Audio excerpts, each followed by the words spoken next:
Welcome back to Sunday Vibes, one and all. We're back in the pub to answer your special end of year questions. The first one was sent in by Johan Leo Riverick. He says, what is your team of the decade? It's a big question and it's going to require a big answer. We did touch on it on a Sunday Vibes Extra Time a few weeks ago, so if you want to download that, click the link in the description below. But we've had to come to an agreement over this one. Semi. Who wants to start with the goalkeeper? Don't look me dead in the eyes and say Semi ever again. Who wants to start with the keeper? So are we going to contest, or at least go through, the XI that you guys put together? Because I wasn't there, so that would be helpful for me anyway. So we're going... I wrote this for an 11. Right, okay, so this is the 11 we went with. Well, this is the 11 I went with, Okay. and I feel like, and I justified my choices there, so I feel like I could do that here. And obviously, this is my team of the decade, so I put David De Gea in goal. Right. And to me, the question was David De Gea or Neuer. I liked Ter Stegen, but Ter Stegen wasn't first choice for Barca for a lot of that time. Yeah. Oblak was playing in Portugal for quite a bit of this period. Courtois, I think, was always slightly overrated and had his best period certainly at Atleti. Yeah. So to me, Neuer versus De Gea, and I would say while De Gea had a slightly ropey start, his first year of the decade was actually with Atleti, where he was fantastic, and he had a slightly ropey 18 months at United. Yeah. But I still think those 18 months were better than the last 2 years of Neuer at Bayern Munich. And the time before those 2 years at Bayern, Neuer was out injured for a season, which was when Ulreich played and was Player of the Year. Now, he did win the World Cup in this time, but I also think it's not really De Gea's fault that he only kind of came to prominence at the end of a really dominant cycle for Spain. And he probably should have been getting picked for Spain earlier than he did. But, you know, you've got Casillas, it's hard to move him on. I just think the best season that De Gea had this decade was the best season I've ever seen from a goalkeeper. He did have to be at his best, didn't he? That's when he it's saved not like 14 Oblak. more goals than expected, right? Yeah, well, I think it was actually like 15 and a half in the end. Okay. Like, it's absolutely obscene. And, you know, like, if you look at expected goals and points and stuff, and that season, you know, like, obviously there's a little bit of variation in this, but they put United around the sixth best team in the Premier League, I think. And they finished second. Yeah. And, like, they conceded 28 goals. I will not dispute that is Staggering. one of the best goalkeeping seasons I've ever seen. But the 2014 World Cup, like you just pointed there, the fact he was UEFA Goalkeeper of the Year 4 times in a row between 2011 and 2015, the fact he won seven Bundesliga titles in a row, the treble. I do think...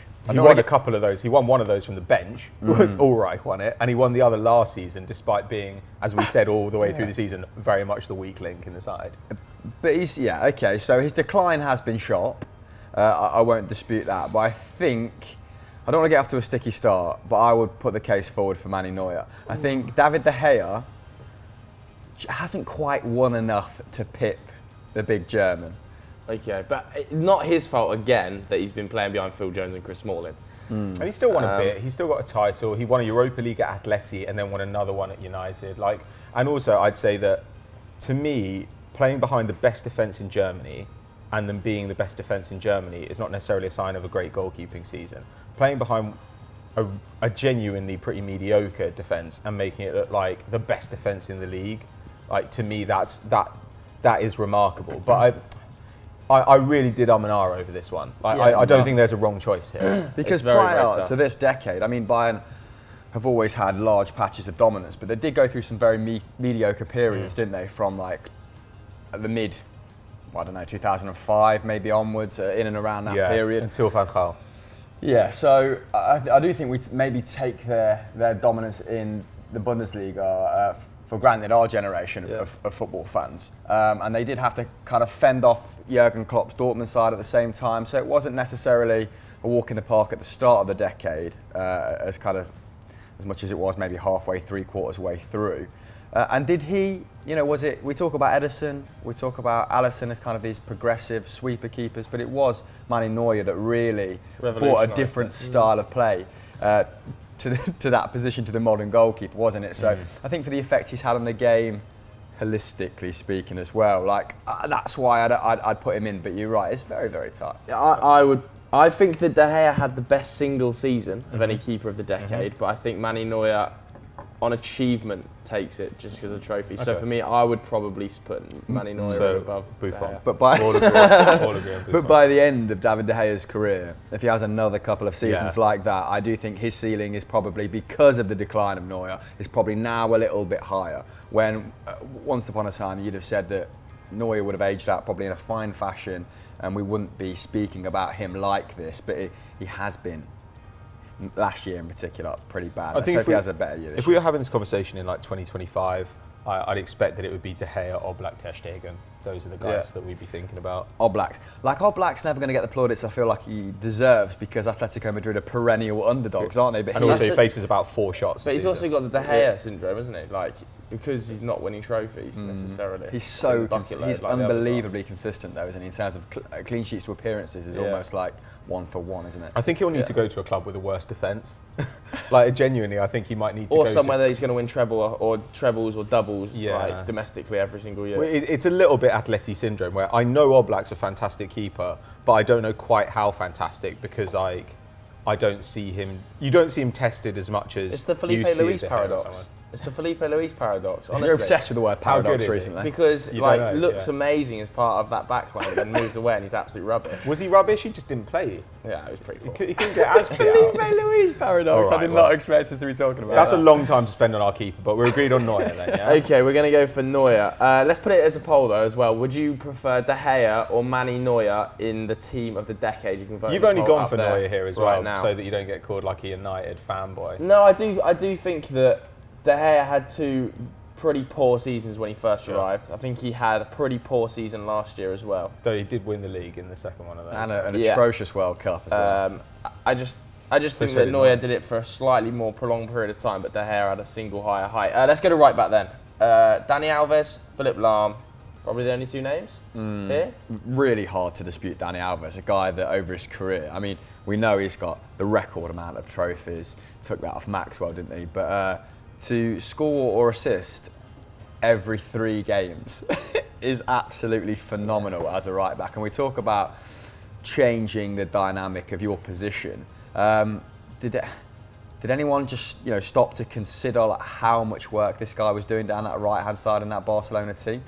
Like he just took his excellence for granted again, I guess. You just expected him to get an assist or a goal. The athleticism was absolutely unreal. What about Danny Carvajal?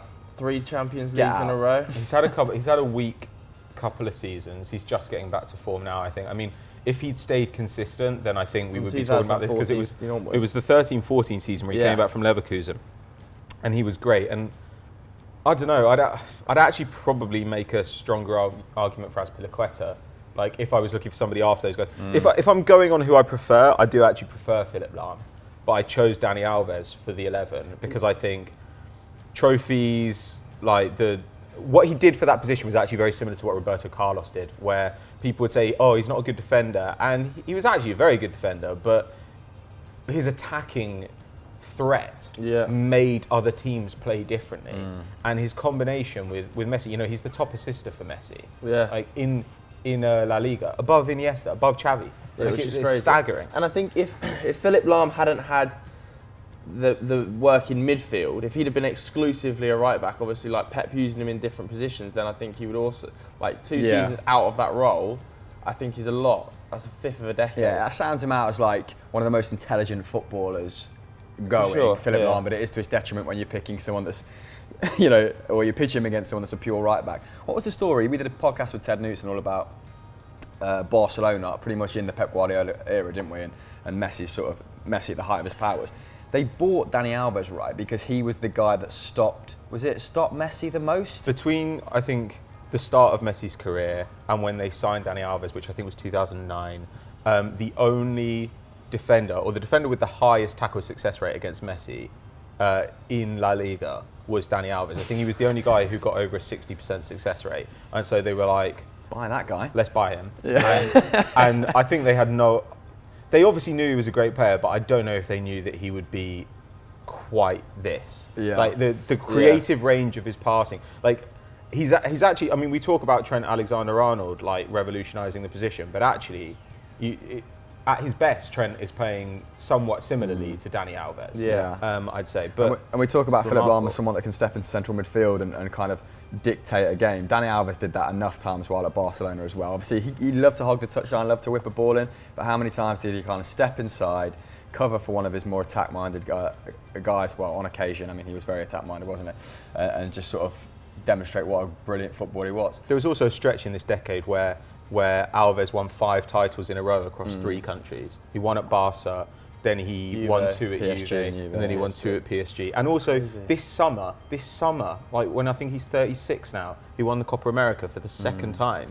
Like that's how he's ending the decade, winning the Copa America. Now he's gone back to Brazil and he's playing as an attacking mid. Yeah. I mean, it's obscene, really. And people think about Brazilians in Europe, don't they? As come over, even the iconic ones, Ronaldinho, Adriano, have a couple of years at the very top. Admittedly, Ronaldinho's was a little bit longer his stretch, but and then they kind of all get tarred with the brush of, the professionalism starts to dry up. Dani Alves is like the total antithesis to that. He's like the model professional, isn't he? He's kept himself in unbelievable shape to the age of 30, 38 or whatever. All right, so Dani Alves is unanimous in so. there. Centre backs. This might cause a bit of debate.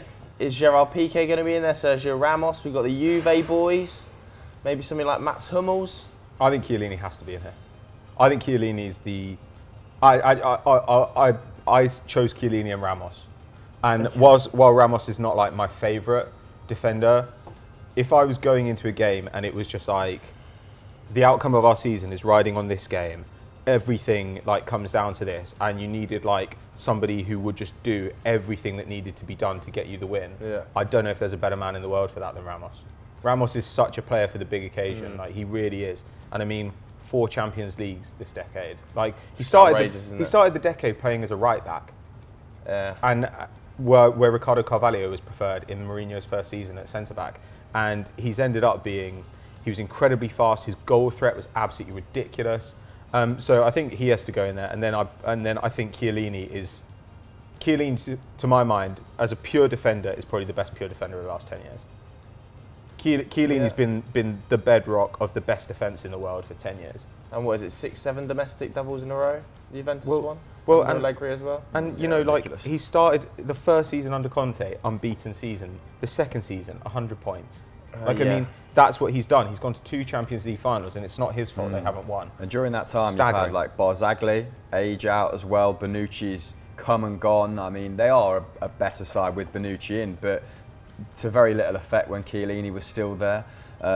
They've bought the best young centre-back in the world this season, and he still looks a downgrade on their 36-year-old centre-back. That's how good Chiellini is. Yeah, exactly. And it's not really his fault that Italy have flopped over the course of this decade, is it? Like, I think the rest of the team has been pretty bloody average. Well, when if it wasn't for that back line, then it would have when really they lost been in that catastrophic. playoff final to Sweden, it wasn't for poor, lack of defending, was it? It was for poor personnel going forward. Yeah, okay, so I'm going to throw Piqué into the hat as well here. Yeah, I think he deserves a shout. So does Hummels. Mats Hummels as well, did it at Dortmund and at Bayern, won the World Cup as well. I think he's in with a bit of a shout. I think Piqué or Ramos, I think, is the debate. I think Chiellini is nailed on for me, but I think Piqué or Ramos, given that Piqué has also won it all this decade. Ramos has won more. But Piqué had that treble-winning season that Ramos... Yeah, so Champions Leagues in 2011, 2015. He's been... A lot of titles. A lot of titles. He's been 4 or 5? He's been a mainstay in that side, and his form hasn't really... The start of Valverde's second season, maybe they weren't very good defensively, if memory serves me correctly, but his form hasn't really wavered. He did have a bad stretch, I think, in the middle, actually. He has seen a lot of partners come and go. He has, yeah. He has, that's true. But I also think, like, with Ramos has got 4 Champions Leagues. Yeah. He's got 2 goals in Champions League finals and a converted penalty in a shootout. Yeah. I think he's every bit as good a defender as Piqué, and he's also got that goal threat. Like, that's what's remarkable about him. When you look at a guy who this decade was getting, I think, 60, 70 league goals in 9 seasons, like that's pretty much unheard of for a defender. Those are like Ronald Koeman numbers. Yeah. All right. So, but again, Piqué does deserve a shout. Stick with those two. Chiellini and Ramos. Not really. Who would you prefer to have on your side? Like, over the course of a season. So for the big game, we've spoken about Sergio Ramos, but over the course of a season, would you also say Sergio Ramos? Yeah. Because just playing devil's advocate here, but he's famously, fallen out with more than one manager. So do you think him being a disruptive presence, has any effect on this? Like, if we're talking about who would you rather have at your club for this big stretch of time, then is PK a better representative? But also PK's had some fallings out with people behind the scenes. The board, Barcelona have gone through a lot of managers, and I could imagine PK being quite a vocal voice in that dressing room amongst those managerial candidates. So as much as I think Ramos takes more heat for it because he's publicly vocal, isn't he? Like on the pitch, he's battering players. You see him on the training ground, like abusing players and managers and stuff. PK was handed out of the Spanish setup as well, wasn't he? Because of the little turning in the flag. I think will also be a little bit of a disruptive presence behind the scenes, and they've gone through a bunch of managers. Just interesting to consider like the personality of them. Yeah, I mean, I'm happy to go with Ramos and Chiellini. Yeah, Ramos. Right, left back is an easy pick, isn't it?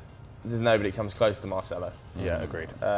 Do we want to discuss any other candidates, or is it's just a very similar argument to Dani Alves, and you don't want to generalise. They're both attack-minded Brazilian fullbacks, but he was so good going forward that people were almost kind of tricked into believing that they weren't very good defenders. When at times, I think at Marcelo's peak at Real Madrid, he was making over 4 tackles and interceptions a more game. than that. I had him. If you look up his stats from the 10-11 season, 10-11, right? It's like 8.5 tackles and interceptions Over the course of a season, on average. That is insane. Under Mourinho. How many minutes did he get? A couple thousand. He's outrageous. He's outrageous. But I mean, that did drop off as it went on. But you also don't know.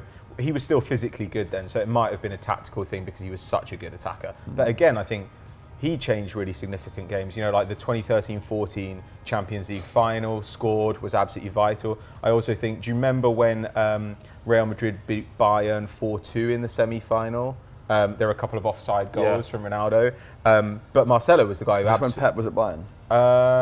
No, that was Ancelotti versus Zidane. And Marcelo absolutely changed that game. Like, I mean, I think he got a couple of assists and was just staggering. Like, Marcelo is again one of those guys who I don't really love as a player, but he's an amazing player. He's dragged Real Madrid through some difficult patches as well. Like when they've been struggling to create, he's been the only creator in the whole side at times, Marcelo. And I think, unlike Dani Alves' side, he doesn't have the Lahm competition who's fairly strong. I just don't think there's anybody even in the same category as Marcelo in terms of that high level left back for that long. The closest you get probably this decade would be Jordi Alba. Jordi Alba did have a really good decade, but I don't know. Like with Jordi Alba, Marcelo level, and Jordi Alba's attacking contribution always felt more a function of like Messi's brilliance than Alba's brilliance. Like he would make the run, Messi would find him, as opposed to he would do something brilliant. He's a great player, but I just think Marcelo, just fantastic decade. Right, let's move on to the midfield then. Defensively, are we going Sergi Busquets? I think you have to. There's no other name there either, is there? Really? Well, that reached that level. I think Conte's reached not that level, but not for as long and for as consistently. That's the argument, right? Conte was playing like top tier football at what, 14, 15, or was it 15, 16 in France? 15, 16 was of course Leicester winning the title. He comes in halfway through the decade. I mean, and even at his best, I'd say Busquets' level was like Busquets is just an icon. Like he's a seminal player. I don't struggling to really think of anyone whose all-round game even comes close. I mean, his midfield partners are probably the only ones that would challenge him for a position, but in the form of like Luka Modric. But Sergio Busquets, no. And remarkable as well when you look at his ability. Like obviously he's great on the ball, but you're like, he's not particularly fast. He's not particularly strong. He dives around a lot. Like it's not like he's very good on the ball, but he's not like gonna, beat someone with a step over or something. He beats them with like intelligence. And you look at that guy and you're like, why is this guy so good? But it's like Xabi Alonso. You just think he's just ahead of you. He's just always ahead of you. Yeah, he sees the picture, doesn't he? The picture before anyone else. And I think Xavi called him the best one-touch footballer he's ever seen. And when you're sort of anointed the best one-touch footballer by a man like Xavi, we'll just have to take his word for it and put him in the side. I mean, Xabi Alonso is just, if we're playing a 4-3-3 here, right? If we're playing a double pivot, I think maybe Xabi Alonso would have more cause to get in this team. The way he reinvented himself or rejuvenated himself at Bayern Munich deserves a lot of credit, but maybe he kind of aged out a little bit too soon. When Yeah, did he I think retire? so. A couple of seasons ago now. Yeah. I think he did sort of decline a bit towards the end. Like it's just that's the thing, you don't quite line up with the decade, then it's a little bit rough on you. Yeah. But to me, I think Busquets is like quite a straight. Same for Pirlo, you could argue.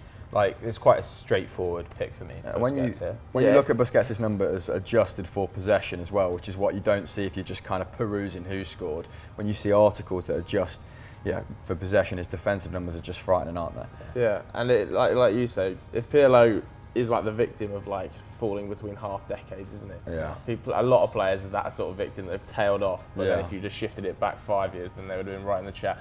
Luka Modric, the other midfielder. Yeah, you mentioned him. He's Gotta got to go be. in. He's got to go in. Got to be like that. Maybe the midfielder of the decade. Yeah, and I think capped off by the Ballon d'Or that he probably didn't deserve to win, but He deserved something. Across the course of 10 years, he had to win something, didn't he? Yeah. And the Champions Leagues and everything he's done pretty much is unarguable. Luka Modric has to go in there ahead of Toni Kroos or whoever his midfield partner's been at Real. I mean, Toni Kroos has got another couple of years left in him, and he has started the season in much better fashion than I kind of anticipated. Kroos has obviously, of course, won Bundesligas. He's won World Cups as well. Won that treble.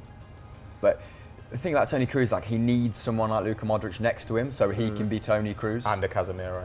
Casemiro's going to do all the dirty work, but Luka Modric can be all of those guys. Like Luka Modric is just so fluid and tactically versatile, isn't it? Yaya? Could Yaya have been considered in this Yaya central could have been midfield role? considered. Fernandinho could have been considered as well. I mean, I think Yaya's best level this decade was arguably one of the best levels I've ever seen a central midfielder reach. But you could make that argument about Verratti or Thiago as well. But it is also, it's about both quality of performance and quantity of performance, right? And Modric played relentlessly this decade and was almost always incredible. Like, almost any player, even Busquets, I can think of times they did the wrong thing. I can think of times they made mistakes. I find it really hard to imagine that with Modric. I mostly just remember, like, except for this season, I mostly just remember like great stuff he did. And he's never scored a bad goal. Every goal that guy has ever scored has been unbelievable. And he's just impossible not to like, I think, as well. Yeah. Like Croatia had an incredible production line of midfielders this decade. And faced an awful lot of adversity to get to where he is, right? Like, sure, he was a refugee. Refugee in a war-torn country, and then even when he thinks he's made it, joins Real Madrid for what? Was it? Was more than that, wasn't it? I think it was about 30. Around 30 mil, but is voted the worst signing of the season. Yeah. And then goes on to prove absolutely essential to all of their success in the Noughties. Okay, another midfield partner for him, David Silva. We've got written down here. Is he going to be the man? Because I feel like at the moment we haven't got a single Premier League name in there, and Man City have had one of the most dominant decades in Premier League history. Chelsea have arguably been the team of this decade. And David Silva came 2010, I think, was his first season, wasn't it? 2010-11. I think so. So he has been there the whole time. He is probably, alongside Aguero, been the kickstarter for that Manchester City success. That whole project, right? We just talk about Luka Modric is essential to all those Champions Leagues at Real Madrid, but there was a culture of winning there before. And that's kind of expected at Real Madrid, isn't it? Whereas Manchester City, when David Silva joined, he had to create that culture with obviously the managers that have come in. Pep's taken it to a different level, but when you're starting, he had to be convinced of this project, right? But I think a lot of players probably would have gone to Manchester City not because they trusted in Mark Hughes or whoever was in charge in that period. It's because they would have seen players like David Silva at their club and just thought, okay, if he's there, I'll buy into it too. So in terms of starting a new football dynasty, he's been pretty bloody important, hasn't he? Yeah, and I also feel like just so consistent. He's, despite being moved position to position, playing on the wing occasionally, playing centre mid, attacking mid, just never drops below an 8 out of 10 or a 7 out of 10 every single game. In a similar sort of regard to Luka Modric, just unbelievable level of consistency. Even this season, like huge goal and assist numbers. Like, and if he'd won a Champions League, then people would be talking about him as one of the Prem's greatest ever. Or if he'd been, I think he could easily have been Iniesta at Barcelona. I really do. Like, I think he's that level. Like, if you look at his goal and assist numbers, they're way better than anything Iniesta ever put up in a much worse side. Like, even in the early years of the decade. Like, so I think David Silva's capable of pretty much anything. Like, and there are players I prefer. Like, I mean, like, I would love to have found a home for a Yaya Toure here. I would have loved to have found a home for a Santi Cazorla, but I mean, or even Arturo Vidal, like players you really love. But just his achievements this decade, coupled with his unbelievable consistency, I think, make him impossible to overlook. Yeah, okay, so the midfield three, Sergi Busquets, Modric and David Silva. Two of the forward three are obvious, have to go in. Obviously, Lionel Messi and Cristiano Ronaldo. Do you know they've scored 1,026 goals between them in this decade? It's ridiculous. Pretty funny. Absolutely ridiculous. 1,026. Do we want to discuss And those counting. two, or is it just so obvious and we talked It's about so them to obvious. death? We may as well just move on to the most controversial Okay, one. but the guy we're going to talk about is playing through the middle, right? And I do think we need to do some honorary shout-outs for people that are going to miss out on the wing, like Robin, Neymar. like Ribéry, like Neymar. So it's probably more interesting talking about those guys. Like Ribéry won 9 Bundesligas in 12 years. He won He won the World Cup that preceded this decade, of course. Was it 2006? Yes, maybe. Yeah. No, Italy won in 2006. Oh, he got to the final then. Yeah. Yeah, Yeah, he played in the final. he pretty much led them there. Yeah, it's 2002, of course, wasn't it, that they won? I don't think he was part of that. No, that squad. was Brazil. Brazil. Oh, 98. 98. 2000, won the Euros as well in 2000. And that's why I got, crashed out stat was the champions, or the league even. Yeah, I do think Ribéry's just, it's been unbelievable. He's had like individual seasons as well that have deserved, he deserved the Ballon d'Or as well, in my opinion. And Robin and Neymar, do you guys want to touch upon them? I think you're being generous to Ribéry. I think if I had to put somebody here, I'd rather put Hazard in. Like I really What, do. over Neymar? Not over Neymar, but over Ribéry, I think, just because of the injuries and Ribéry's level, especially the 2012-13. You're absolutely right. Like he was probably the player of the season, though Messi did score like 93 goals. But I don't know. He, I think Neymar probably hit the highest level of any player outside of Messi and Ronaldo this decade. Like if you were to pick basically nobody touched that level apart from maybe Suarez. This decade at all, and I think Neymar at one point looked like he was going to get close. Yeah. But especially when it's part of MSN. You were looking at that like, oh, he could get up to this. He could actually get up to this Messi. But the last couple of years do cut against him. He's been amazing, but he hasn't played that much. He went to a weaker league, to a much more dominant side. And I'll defend Ligue 1, but it just, I don't know, it didn't quite come together for him. Like maybe if he won a Champions League there, but even if he had, I'd still kind of feel like he needed to be dominant there in a way he hasn't been. And I actually think Eden Hazard was more dominant on a team that was a lot weaker for much of this decade than the teams Neymar played for. Zlatan Ibrahimovic was his numbers have been much more impressive, stacked against Neymar's. Yeah, for PSG, and I know that Neymar has effectively spent as many games out as he's played now, which is pretty sad considering he moved to be the main guy despite what he's kind of said recently in the press. Zlatan, as unlikable as he is sometimes, over 500 career goals, the majority of them have came in this stretch of time, so he probably deserves a shout out as well. Such a wide variety of leagues. I think Neymar had maybe it was just one season at Barcelona, right, where his creative numbers were very strong, but actually his goal output wasn't really of the level kind of expected as well. So Neymar has kind of everything flowed, hasn't he? But all right, so Messi, Ronaldo on the wings. We're saying who's playing through the middle? Lewandowski in the shout. I think Aguero in with a shout. Luis Suarez in with a shout. Those to me are the outstanding candidates. It's got to be Lewandowski. Very difficult. Right? It's got to be Lewandowski. Started off the decade-winning title, has finished it, and what he's done in the last 3 or 4 years is, but particularly this season as well, absolutely outrageous how he just keeps improving. How many times have we sat here and said, "Oh, they're going to have to replace Lewandowski eventually"? They've got to, and he's now on course for probably his highest goal-scoring season of the decade. Yeah, He we're might get 50 this year. preaching about Bayern signing Timo Werner as a Lewandowski replacement. Now you're looking at probably Lewandowski not being replaced for another 2 or 3 years, and what kind of young player is going to sit behind Lewandowski in this sort of form? Although Sergio Aguero, I think, also deserves a massive shout in here. Obviously, he joined at a similar sort of time to David Silva. I think maybe the season after he came. 38 mil, an absolute bargain. One of the great penalty box strikers. He's quite creative as well and a good dribbler. But to me, he's like a Romario.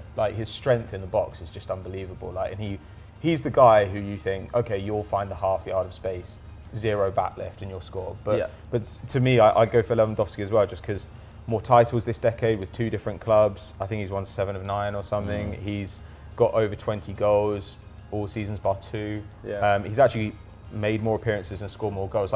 It's also the fitness. Fitness does play a part here. And rarely Aguero, it kind of those injuries have hurt him because Lewandowski's played more games, scored more goals. Lewandowski's also got an unbelievable scoring record for Poland this decade. Like people will say, oh, he was playing for a dominant side, but Dortmund, while winning the league, were not like totally dominant. They were coming up against a side that went to the Champions League final. Poland is certainly not a dominant side, but he set records for goals in qualifiers. You know, just an absolutely obscene record. Like there's. He holds the record for top goal scoring foreigner as well, doesn't he, in the Bundesliga? He does now, yeah. I think he took over from Claudio Pizarro. But he's just unbelievably consistent, and he's not as fun as, say, a Suarez. Like, Suarez's last season at Liverpool was better than any season I think Lewandowski's had. And part of the MSN. Yeah, but I just think Lewandowski just scored more goals and did it more consistently and did it whatever was going on around him. Yeah, Again and again and again. So that's our 11. We've locked it in. For now, anyway. Manuel Neuer, we've gone for in goal, slightly controversial one. You guys are voting on that. Dani Alves, Sergio Ramos, Chiellini, Marcelo, Busquets, Modric, David Silva, Ronaldo, Messi, and Lewandowski spearheading. It's not a bad team. It's pretty good. Not a bad team. It's quite balanced, actually. It would roll over quite a few teams, I think, right now. But what's your team of the decade? You can let us know in the comments below right now. Moving on to quick fire decade questions. What was the greatest football match this decade? That's from Mahama. Oh, impossible Tough not to forget question. a great game here. Yeah. Okay, we have Brazil, Germany in the World Cup. We It's got to be up there. La Remontada.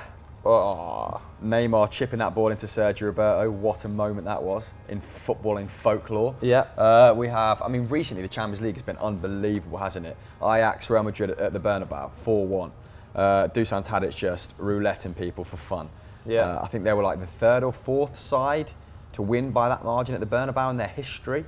Yeah. Absolutely ridiculous. Manchester City versus QPR Aguero. Yeah. That game was mental. That game was absolutely insane. Jamie shots. Mackie scored in that game. Shout out to the City. Zabaleta.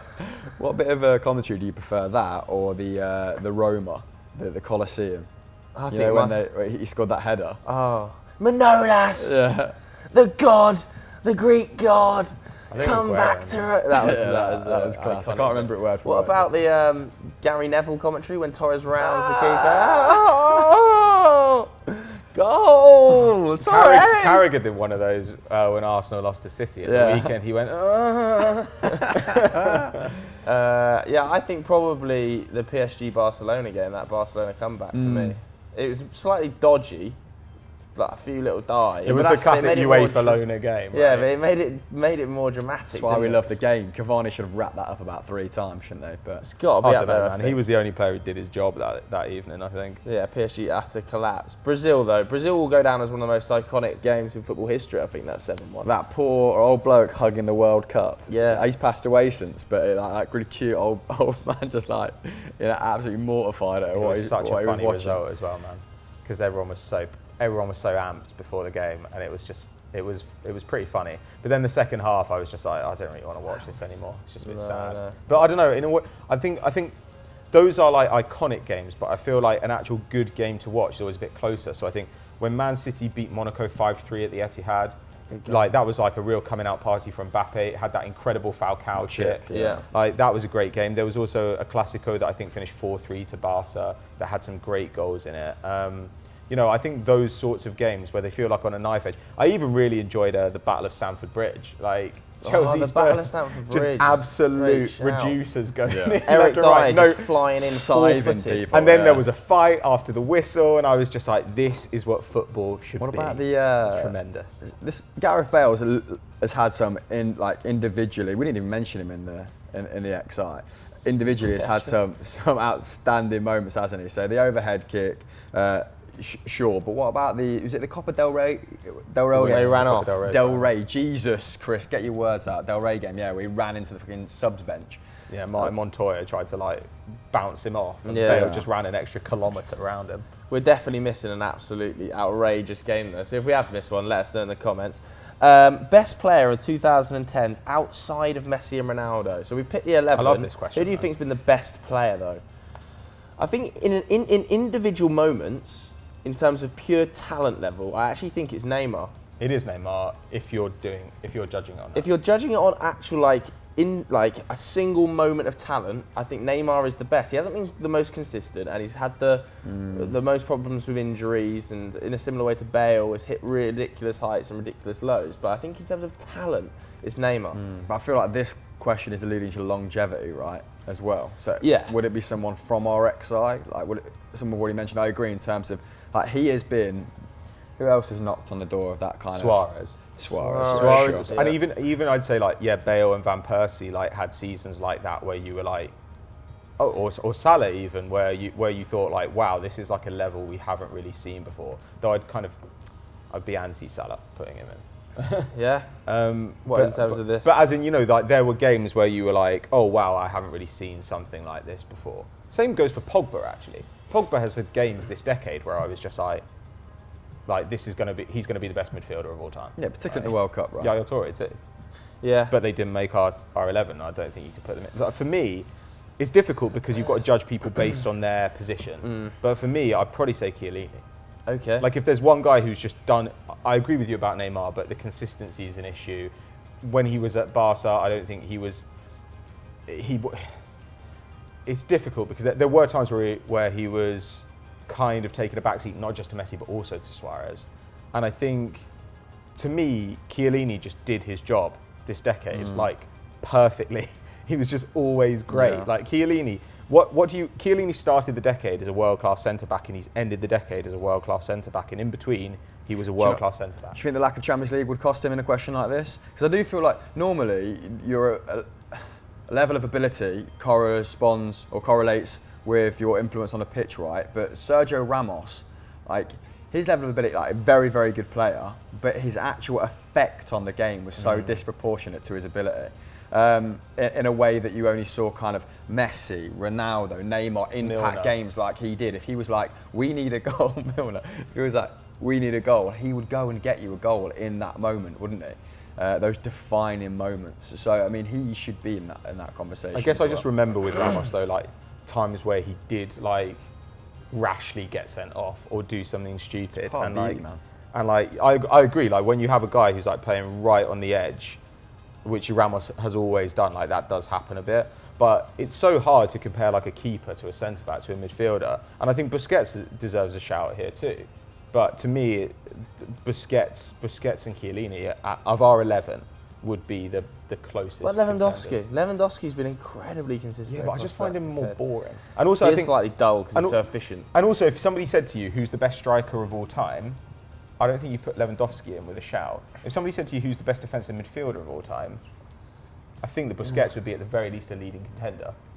Who you personally enjoyed, you know, numbers, trophies aside, who have you enjoyed watching the most in this decade? Yeah, probably Neymar, I think, in individual moments. It's a bit unfair on defenders again, though, right? Yeah. Like, I mean, because no one's like, oh, you know what? Defenders are boring. I really enjoyed watching Vidic. You know when you see, like, someone block it on the line, or they put an attack in the 6-yard box and the defender goes mental. I love those moments. But you don't get many. Christopher Ayer. But those are dependent on other people doing things. Like, I agree with you. Like, watching Atleti defend a lead this decade has been, like, so fun to watch. You know, when it's just Koke and Saul just killing people again and again and again to stop somebody getting a halfway free shot from 12 yards. God, Gabby used to be good at that, didn't he? One player I have enjoyed watching this decade, Jamie Vardy.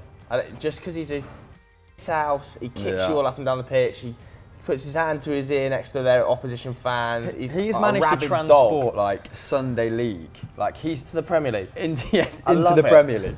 I actually love watching Jamie Vardy. Mbappe and Sterling, I think, do similar things. Like when I see one of them, when I see Mbappe just murder somebody, I think that's great to watch. On that topic of what you were saying, actually, I think Mascherano was so good at that this decade. Like watching Mascherano track in the World Cup, like watching him track Robben half the length of the pitch, keep up with Robben, and then make like a goal-saving challenge. In which process, like he ripped his arse. Someone had that. Was it another footballer? It might have been even Mascherano had that tackle tattooed on the back of their calf. De Rossi. De Rossi had that tattoo. That's so. De Rossi got a tattoo of Mascherano making that. He's got a cleaning sign. You know, like a warning, cleaning in progress, and then somebody just breaking a player's leg. Just coming through it. Just, like it's like warning, tackling. That's so Daniel. I mean, you mentioned. We talked about Xabi Alonso and Pirlo as well, didn't we? There were just two. When when Pirlo was at Juventus, when AC Milan didn't necessarily, try their utmost to keep hold of him, and then he went to Juventus, and the way he rejuvenated Juve with Conte was something to behold as well, wasn't it? Because they'd just come back from the Calciopoli scandal, that had Ranieri there. They weren't the team that we know them to be now, and he was crucial to that. Flanked by Vidal and Pogba, that was a really, really fun midfield, and Conte just got the best out of him, didn't he, for that the 4 or 5 years he was there. Xabi Alonso, like Thiago Alcantara as well, like in an isolated 90 minutes, obviously injured, nowhere near the conversation for this sort of stuff. But in terms of like watching someone who's aesthetically pleasing, like unreal. I'd like to watch Cazorla for that reason. Like Cazorla's given me so much like enjoyment this decade, and he's again one of the most likable guys. Same goes for N'Golo Conte. Like N'Golo Conte this decade was just like seeing the level of technical skill and athleticism and work rate and like humility and ability to do it, like no matter who his partner was, no matter what the situation was. I mean, also I just think all action midfielders are so fun to watch. Like a guy who like crunches into a tackle, runs up the field, gives it to a guy, runs into the box. Like N'Golo Conte is so good at all that stuff, and it's just he's excited. He does get when he makes a tackle, it does get you on your feet. He won a bloody league title playing next to Danny Drinkwater, and he was amazing. He was so good. Like that season, he was winning the ball back. I think he was winning the ball back more than once every 10 minutes. Like for Leicester that season, it was just great. I only started to appreciate Cazorla now. I'm actually doing an FDPL script on him for a new Stram we're launching. So if that's live, go and watch that. But in his last season at Villarreal, so 10-11, before he got that big money move to Malaga, where he led them to their first Champions League finish, he was creating around 2.5 chances a game, which was more than Messi, more than a 23-year-old Messi, more than a 25-year-old Ronaldo. He was doing that from central midfield for Arsenal while playing really deep. He was still creating at an elite level. Ridiculous. Crazy. What he was doing, ball progression. He was dribbling. He was actually mucking in, making over 4 tackles and interceptions a game. Doing it next to Coquelin. Yeah. Right. Let's finish with a personal question then from CG0X-Own. Great handle. He says, what's been your FD memory of the decade? We've only been here about half of it, so... God, you've been here nearly half of it. What's been the memory of the decade? That is probably the best question as well. I feel like we've not really had time to reflect on it as a whole, but interviewing like various footballers is always like a good milestone, isn't it?